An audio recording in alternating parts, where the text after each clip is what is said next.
আসসালামু আলাইকুম, কেমন আছেন আপনারা? আশা করি আপনারা সবাই ভালো আছেন। আল্লাহর রহমতে আমরা সবাই ভালো আছি। তো আজকে আমি বানাবো ডিম দিয়ে সোয়াবিন আলু তরকারি করব আর পোস্তর বড়া করব। তো আপনারা দেখতে থাকুন। তো এখানে আমি পোস্ত এটা সিলে বেটে নিয়েছি, এতে কিছু উপকরণ দিয়ে দেবো। তো এখানে নিয়েছি আদা রসুন কুচি করে নিয়েছি সিলে, আর এখানে নিয়েছি টমেটো কুচি, পেঁয়াজ কুচি, আর এটা নিয়েছি খুদি লঙ্কা আমার গাছের, এটা খুব ঝাল সেজন্য আমি অল্প পরিমাণে নিয়েছি। এবার দিয়ে দেবো পোস্ত। তো এখানে এবারে আমি অল্প পরিমাণে আলু সিদ্ধ করে নিয়েছি, এটাও দিয়ে দেবো। তো এখানে নিয়েছি হলুদ গুঁড়ো, লবণ, ধনে গুঁড়ো, লঙ্কা গুঁড়ো, আর এখানে নিয়েছি জিরে গুঁড়ো। এই উপকরণটা এবার দিয়ে দেবো। তো এখানে নিয়েছি 1 চামচ বেসন, বেশি দেবো না। এখানে আমার সব উপকরণ দেওয়া হয়ে গেছে, এবার মেখে নেব। এই যে আমার এখানে মাখা হয়ে গেছে, এবার আমি এটাকে 10 মিনিট ঢাকা দিয়ে দেবো। কড়া গরম হয়ে গেছে, এবার দিয়ে দেবো সরিষার তেল। এবার আমি এখানে তেল গরম হয়ে গেছে, এবার আলুগুলো ভেজে নেব।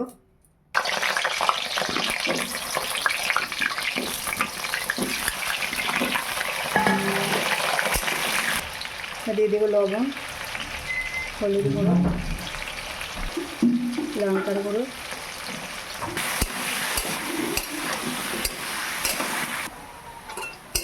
আলুগুলো আমার ভাজা হয়ে গেছে, এবার তুলে নেব।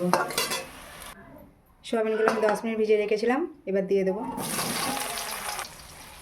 হলুদ গুঁড়ো দিয়ে দেবো, লবণ, লঙ্কা গুঁড়ো, এবার ভালো করে নেড়ে নেব।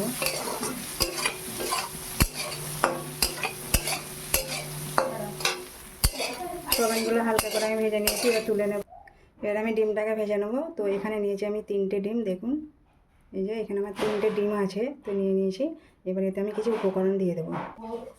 তো এখানে নিয়েছি পেঁয়াজ বাটা, আর এটা হচ্ছে কাঁচা আলু বাটা, আর এখানে আছে আদা রসুন বাটা, এবার দিয়ে দেবো। তো এখানে আমি কিছু গুঁড়ো মশলা নিয়েছি, হলুদ গুঁড়ো, লঙ্কা গুঁড়ো, লবণ, জিরে, ধনে গুঁড়ো সব নিয়েছি, এবার দিয়ে দেবো। এবার এই ডিমটাকে সব উপকরণ দেওয়া হয়ে গেছে, এবার গুলে নেব। ভালো করে গুলে নিয়েছি, এবার আমি ভেজে নেব।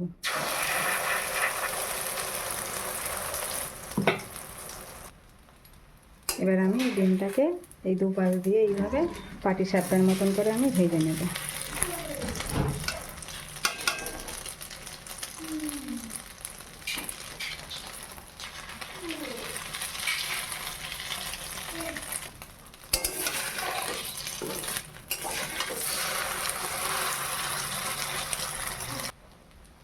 তো দেখুন আমার ডিমটা পাটি সাপটার মতন করে এইভাবে ভেজে নিয়েছি।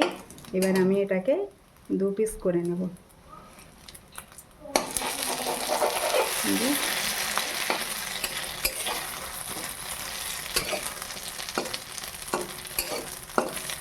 ডিম ভাজাটা আমার হয়ে গেছে, এবার তুলে নেব। এই যে দেখুন এইভাবে আমি ওই একইভাবে ডিমগুলো ভেজে নেব। ডিমগুলো আমার এইভাবে ভাজা হয়ে গেছে। ফোড়নে দেবো 2টা এলাচ, 1টা দারুচিনি এটা, আর এখানে দিয়েছি 2টো তেজপাতা। তারপর দেবো পেঁয়াজটা লাল হয়ে গেছে, দিয়ে দেবো টমেটো, দিয়ে দেবো 1 চামচ লবণ, দিয়ে দেবো আদা বাটা, রসুন বাটা, হলুদ গুঁড়ো, পরিমাণ মতো লঙ্কার গুঁড়ো, জিরা গুঁড়ো, ধনে গুঁড়ো দিয়ে ভালো করে এটাকে আমি 5 মিনিট কষিয়ে নেব। কাশ্মীরি রেড চিলি পাউডার দিয়ে দেবো পরিমাণ মতো, অল্প চিনি দিয়ে দেবো। তো মশলাটা আমার কষানো হয়ে গেছে, এবার সোয়াবিন আলুটা আমি ভেজে রেখেছিলাম দিয়ে দেবো।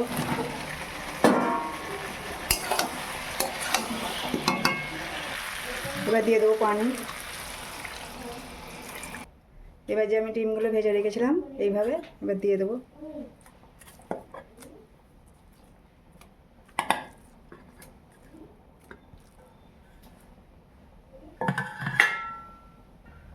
আমি কষার সময় অল্প লবণ দিয়ে দিয়েছিলাম, আবারও দিয়ে দেবো।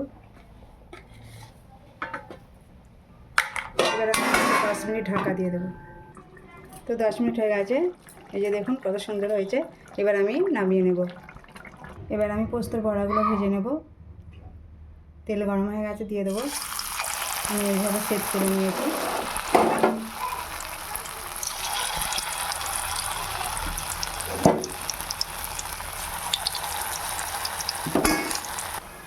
পোস্তর বড়াগুলো দেখুন আমার ভাজা হয়ে গেছে, এবার আমি তুলে নেব। তো এই হচ্ছে আমার পোস্তর বড়া, আর এই হচ্ছে সয়াবিন আলু ডিম দিয়ে তরকারি। তো আপনাদের এই দুটো রেসিপি আপনাদের কেমন লাগলো অবশ্যই লাইক কমেন্ট শেয়ার করবেন, আমাকে একটু সাপোর্ট করবেন, আমার পাশে থাকবেন। আপনারা সুস্থ থাকুন, ভালো থাকুন, আল্লাহ হাফেজ।